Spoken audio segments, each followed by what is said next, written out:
Hello everyone, welcome to knowledge centre for you. तो आज की वीडियो में हम टोक्यो ओलंपिक 2020 के इम्पॉर्टेंट क्वेश्चंस को डिस्कस करेंगे। इसी के साथ ही हम भारत के टोक्यो ओलंपिक में मेडल जीतने वाले सभी खिलाड़ी और ओलंपिक के स्टैटिक जीके के इम्पॉर्टेंट क्वेश्चंस को पढ़ेंगे। तो ये वीडियो आपके एग्ज़ाम पॉइंट ऑफ व्यू से काफ़ी ज़्यादा इम्पॉर्टेंट होने वाली है। अगर आप किसी भी कॉम्पिटिटिव एग्ज़ाम की प्रिपरेशन कर रहे हो तो ये वीडियो आप ही के लिए है। अगर आप इस वीडियो को बिना स्किप किए पूरा देखते हैं तो 1 से 2 नंबर आपके पक्के हो जाएंगे एग्जाम के लिए। तो बहुत ही ज़्यादा इम्पॉर्टेंट क्वेश्चंस को हम इस वीडियो में पढ़ेंगे, टोक्यो ओलंपिक के सभी इम्पॉर्टेंट क्वेश्चंस, उसी के साथ ही भारत के जितने भी खिलाड़ी गए थे उन पर से इम्पॉर्टेंट क्वेश्चंस पढ़ेंगे और ओलंपिक के स्टैटिक जीके को भी हम इस वीडियो में डिस्कस करेंगे। तो वीडियो को एंड तक ज़रूर देखिएगा। फर्स्ट है 2020 में होने वाला ग्रीष्मकालीन टोक्यो ओलंपिक का कौन सा संस्करण होगा। अगर आपको आंसर आते हो तो कमेंट करके बताइएगा। तो 2020 में होने वाला ग्रीष्मकालीन टोक्यो ओलंपिक का ये 32वां संस्करण है और इसका आयोजन जापान के टोक्यो में हुआ है। ये ओलंपिक खेल 2020 में होने वाले थे, लेकिन कोरोना के वजह से ये ओलंपिक खेल 2021 में खेले गए। और इम्पॉर्टेंट पॉइंट्स देख लेते हैं। इससे पहले ब्राज़ील के रियो डी जेनेरियो में 2016 में ओलंपिक खेल का आयोजन हुआ था और वो 31वां संस्करण था।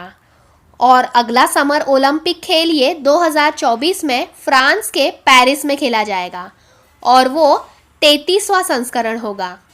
और सबसे पहली बार 1896 में ओलंपिक खेल का आयोजन हुआ था और वो कहाँ पर हुआ था?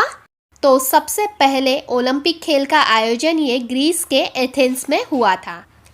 तो ये इम्पॉर्टेंट पॉइंट्स भी आप याद रखते चलिएगा, यहाँ से भी आपको एग्ज़ाम में क्वेश्चंस देखने मिल सकते हैं। अब नेक्स्ट देखते हैं, महिला कलात्मक आयोजन में भारत का प्रतिनिधित्व कौन करेगा?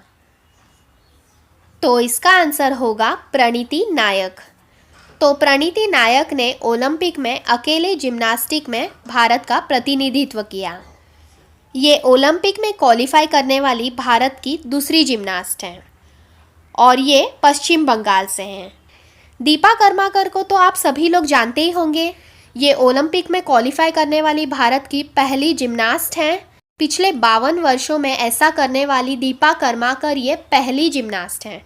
इन्होंने 2016 में ब्राज़ील के रियो डी जेनेरियो ओलंपिक में भाग लिया था और वहाँ पर भी उन्होंने बहुत अच्छा प्रदर्शन दिखाया था। तो आप यहाँ से याद रखिएगा, भारत की ओलंपिक में क्वालिफाई करने वाली पहली जिम्नास्ट है दीपा कर्माकर और दूसरी जिम्नास्ट है प्रणीति नायक। और अभी महिला कलात्मक आयोजन में भारत का प्रतिनिधित्व प्रणीति नायक ही करेंगी। नेक्स्ट है, टोक्यो ओलंपिक 2020 उद्घाटन समारोह में भारतीय ध्वजवाहक कौन था? तो इसका आंसर है मनप्रीत सिंह और एमसी मैरीकॉम। इन्होंने ओपनिंग सेरेमनी में भारत के फ्लैग को होल्ड किया था और मनप्रीत सिंह ये भारत के पुरुष हॉकी टीम के कैप्टन हैं और एमसी मैरीकॉम ये भारत की मुक्केबाज खिलाड़ी हैं। ये मणिपुर से हैं और इन्हें सुपर मॉम के नाम से भी जाना जाता है। और अगर आपसे क्वेश्चन में पूछ लिया गया कि क्लोजिंग सेरेमनी में भारतीय फ्लैग को कौन होल्ड करेंगे, तो उसका आंसर होगा बजरंग पुनिया। ओके, बजरंग पुनिया ये भारतीय पहलवान हैं और इन्होंने हाल ही में टोक्यो ओलंपिक 2020 में ब्रॉन्ज मेडल भी जीता है। तो ये भी इम्पॉर्टेंट है यहाँ से। नेक्स्ट है, भारत की पहली महिला फेंसर कौन बनी? तो भारत की पहली महिला फेंसर यानी तलवारबाज ये भवानी देवी बनी। ये 27 साल की भारत की पहली तलवारबाज हैं जिन्होंने ओलंपिक में फेंसिंग के लिए क्वालिफाई किया। वैसे तो फेंसिंग ये 1896 से ही ओलंपिक का हिस्सा रहा है, लेकिन अब तक भारत का कोई भी व्यक्ति इसमें क्वालिफाई नहीं कर पाया था और भवानी देवी ने अब इसमें क्वालिफाई करके इतिहास रचा दिया है। और आप मुझे कमेंट करके बताइएगा कि भवानी देवी का संबंध कहाँ से है, किस राज्य से ये बिलोंग करती है, तो आप कमेंट करके बताइएगा। नेक्स्ट है, टोक्यो ओलंपिक 2020 में भारत की तरफ से पहला पदक किसने जीता? तो टोक्यो ओलंपिक 2020 का पहला पदक ये मीराबाई चानू ने जीता। ये भारत की वेट लिफ्टर है। इन्होंने 202 किलो भार उठाकर भारत की झोली में सिल्वर मेडल को डाल दिया। और ये कहाँ से बिलोंग करती हैं? तो मीराबाई चानू ये मणिपुर की हैं। नेक्स्ट है, लगातार 2 बार मेडल जीतने वाली भारत की पहली महिला खिलाड़ी। तो इसका आंसर है पीवी सिंधु। पीवी सिंधु ये लगातार 2 बार मेडल जीतने वाली भारत की पहली महिला खिलाड़ी। सिंधु ने 2016 के रियो ओलंपिक में सिल्वर मेडल जीता और अब 2021 के टोक्यो ओलंपिक में चीन की जियाओ बिंग को हरा करके ब्रॉन्ज मेडल अपने नाम किया। इनसे पहले सुशील कुमार ने 2008 के बीजिंग ओलंपिक में ब्रॉन्ज मेडल जीता और उसी के बाद 2012 में लंदन ओलंपिक में सिल्वर मेडल जीतकर लगातार 2 बार ओलंपिक में जीतने वाले भारत के पहले खिलाड़ी बने। तो यहाँ से आप ये इम्पोर्टेंट पॉइंट को याद रखिएगा। अगर आपसे एग्ज़ाम में पूछ लिया जाए कि लगातार 2 बार ओलंपिक में मेडल जीतने वाले पुरुष खिलाड़ी कौन बने, तो उसमें सुशील कुमार का नाम आएगा। और अगर महिला खिलाड़ी की बात की जाए तो वो पीवी सिंधु बनी। लवलीना बोर्गोहेन कहाँ की रहने वाली हैं? तो लवलीना बोर्गोहेन ये भारत की मुक्केबाज हैं। ये असम के गोलाघाट की रहने वाली हैं। इन्होंने हाल ही में टोक्यो ओलंपिक 2020 में भारत के लिए कांस्य पदक जीता है। और इम्पॉर्टेंट पॉइंट देख लीजिए, ये बॉक्सिंग में भारत के लिए ओलंपिक पदक जीतने वाली तीसरी भारतीय और दूसरी महिला खिलाड़ी बनी है। इनसे पहले 2008 में बॉक्सर विजेंद्र कुमार और 2012 में एमसी मैरीकॉम ने पदक जीता था बॉक्सिंग में। तो याद रखिएगा आप, ये बॉक्सिंग में भारत के लिए ओलंपिक पदक जीतने वाली लवलीना बोर्गोहेन ये तीसरी भारतीय हैं और दूसरी महिला खिलाड़ी हैं।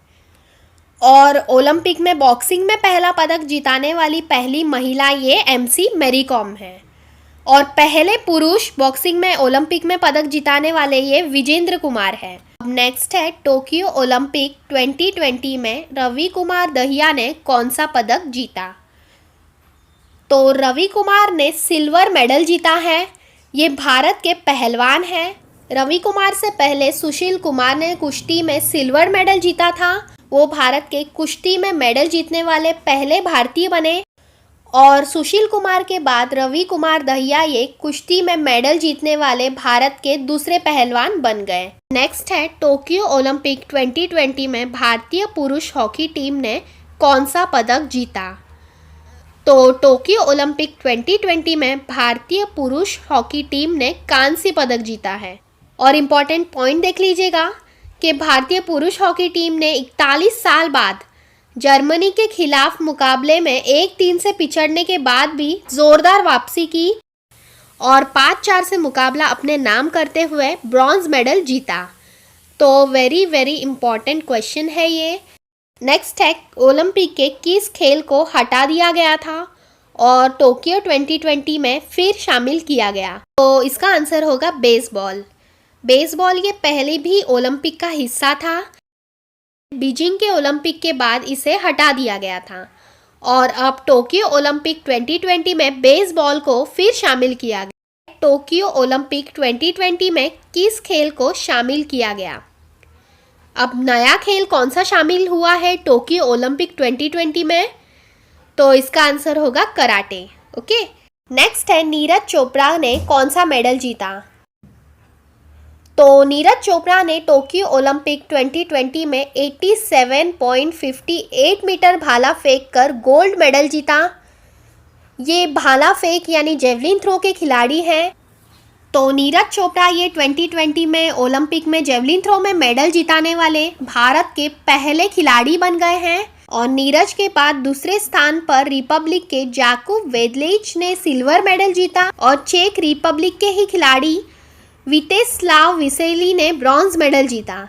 तो आप ये भी याद रखिएगा, नीरज चोपड़ा के कोच का नाम है उवे होन। और यहाँ से आप इम्पॉर्टेंट पॉइंट भी याद रखिएगा कि नीरज चोपड़ा को अर्जुन पुरस्कार से 2018 में सम्मानित किया गया था। हमने नीरज चोपड़ा पर से भी अलग से वीडियो बनाई है, उसमें इन डिटेल हमने वीडियो में डिस्कस किया है जो भी इम्पॉर्टेंट पॉइंट्स हैं। तो आपने उस वीडियो को नहीं देखा होगा तो आप उस वीडियो को भी ज़रूर देख लीजिएगा। उस वीडियो का लिंक आपको इस वीडियो के डिस्क्रिप्शन में मिल जाएगा। अब नेक्स्ट है, बजरंग पुनिया ने टोक्यो 2020 में किस देश के खिलाड़ी को हराकर पदक जीता?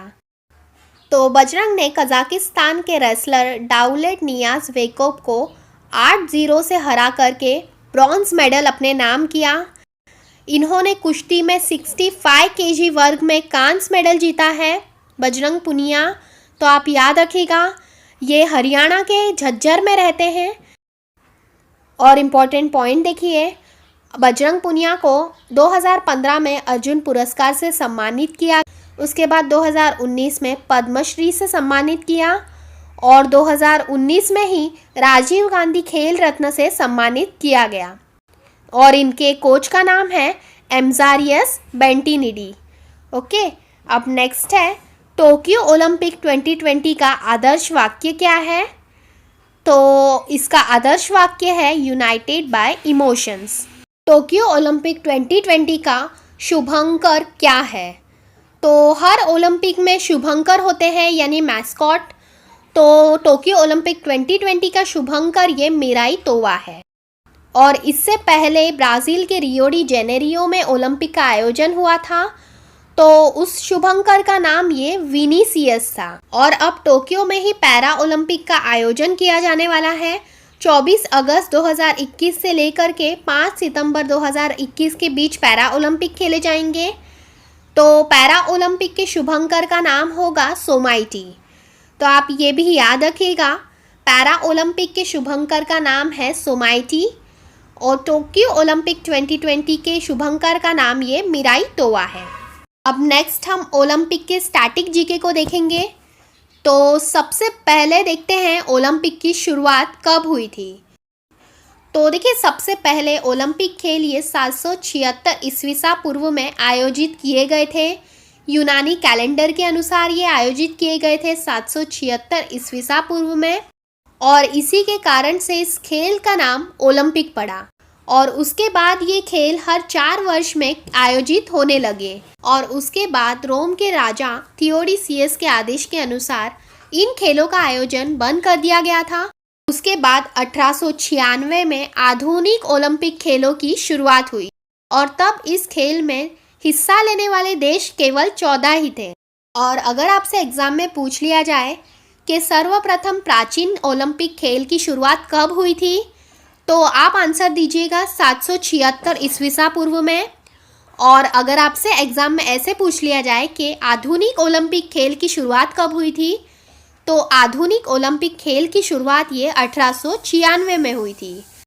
नेक्स्ट है, आधुनिक ओलंपिक खेलों का शुभारंभ कहाँ हुआ? तो 6 अप्रैल 1896 में ग्रीस की राजधानी एथेंस में ग्रीष्मकालीन ओलंपिक खेलों की शुरुआत हुई थी। ये एक मल्टी स्पोर्ट इवेंट है और इसका आयोजन हर 4 सालों में अलग अलग देशों द्वारा किया जाता है। नेक्स्ट है, ओलंपिक खेलों का जन्मदाता कौन है? तो बैरन पियरे कुबर्टिन, इन्हें ओलंपिक खेलों का जन्मदाता कहा जाता है। इन्होंने ही ओलंपिक खेल का निर्माण किया था और इनके द्वारा ही ओलंपिक के लोगों का भी निर्माण हुआ है। और ओलंपिक के लोगों का इस्तेमाल बेल्जियम के एंटवर्प ओलंपिक में 1920 में हुआ था। तो ये भी क्वेश्चन पूछ लिया जा सकता है कि ओलंपिक के लोगों का निर्माण किसने किया था और ओलंपिक के लोगों का पहली बार इस्तेमाल किस ओलंपिक में किया गया। तो याद रखिएगा, बेल्जियम के एंटवर्प ओलंपिक में किया गया था और वो कब किया गया था? तो 1920 में। नेक्स्ट है, अंतर्राष्ट्रीय ओलंपिक समिति की स्थापना कब हुई? यानी इंटरनेशनल ओलंपिक कमेटी की स्थापना कब हुई थी? तो 1894 में इसकी स्थापना हुई। ये समिति ही अंतर्राष्ट्रीय ओलंपिक खेलों का संचालन करती है। और इस समिति का मुख्यालय कहाँ है? तो अंतर्राष्ट्रीय ओलंपिक समिति का मुख्यालय ये स्विट्जरलैंड के लुसाने में है। भारतीय ओलंपिक परिषद की स्थापना कब हुई? तो भारतीय ओलंपिक परिषद की स्थापना ये 1927 में हुई थी और इसका हेडक्वार्टर ये नई दिल्ली में है। और भारतीय ओलंपिक परिषद की मान्यता मिली थी 1924 को। तो आप कंफ्यूज मत होइएगा, इम्पॉर्टेंट पॉइंट देख लीजिए। भारतीय ओलंपिक परिषद के प्रथम अध्यक्ष कौन है? सर जे टाटा ये भारतीय ओलंपिक परिषद के प्रथम अध्यक्ष थे।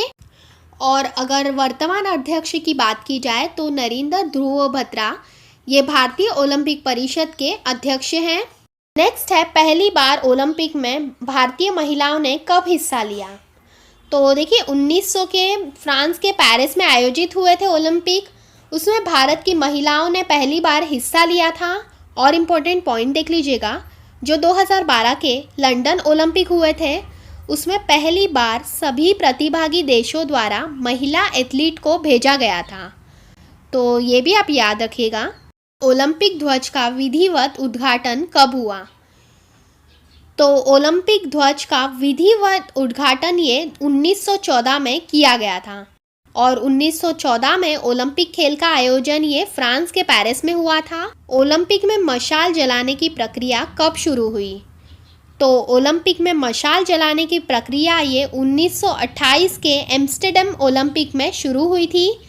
और एम्स्टर्डम ये नीदरलैंड की राजधानी है। ओके, यहाँ से ही ओलंपिक में मशाल जलाने की प्रक्रिया शुरू हुई 1928 में। नेक्स्ट है, ओलंपिक के लोगों का नीले रंग का छल्ला किस महाद्वीप को दर्शाता है? तो नीले रंग का छल्ला ये यूरोप महाद्वीप को दर्शाता है। देखिए जो लोगों में 5 छल्ले दिए गए हैं, अलग अलग रंग के हैं ये 5 छल्ले। तो ये जो छल्ले हैं ये 5 महाद्वीपों को दर्शाते हैं। जो नीले रंग का छल्ला है ये यूरोप महाद्वीप को दर्शाता है। हरे रंग का छल्ला ये ऑस्ट्रेलिया महाद्वीप को दर्शाता है। काले रंग का छल्ला ये अफ्रीका महाद्वीप को दर्शाता है। तो पीले रंग का छल्ला ये एशिया महाद्वीप को दर्शाता है।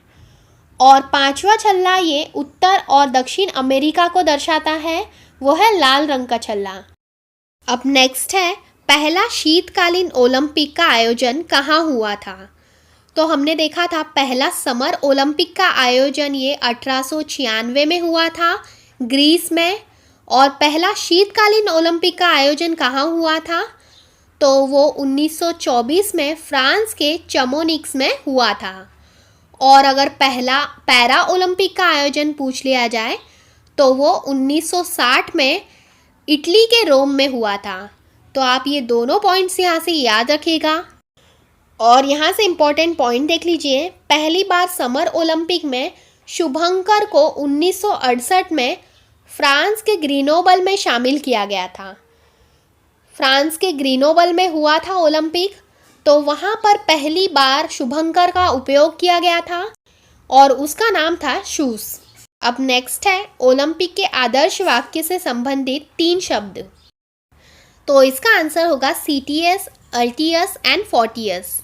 CTS का मतलब है फास्ट, अल्टियस का मतलब है हायर और फोर्टियस का मतलब है स्ट्रॉन्ग, यानी तेज़, ऊंचाई और मजबूत। और 2021 के नए मोटो के अनुसार टुगेदर ये शब्द को भी जोड़ा गया है, यानी एकजुटता। तो ओलंपिक का आदर्श वाक्य ये है CTS, altius, Fortius and together, यानी तेज़, ऊंचाई, मजबूत और एकजुटता। तो आप ये भी याद रखिएगा, यहाँ से भी आपको क्वेश्चन देखने मिल सकता है एग्ज़ाम में। तो फ्रेंड्स, ये थी हमारी आज की वीडियो। आई होप आपको ये वीडियो ज़रूर पसंद आई होगी। जितने भी टोक्यो ओलंपिक 2020 के इम्पॉर्टेंट क्वेश्चंस थे, उन सभी मोस्ट इम्पॉर्टेंट क्वेश्चंस को हमने इस वीडियो में डिस्कस किया। आई होप आपको ये वीडियो ज़रूर पसंद आई होगी। अगर आपने इस वीडियो को पूरा देखा होगा तो आई एम श्योर आपके इस वीडियो से 1 से 2 नंबर पक्के हो जाएंगे।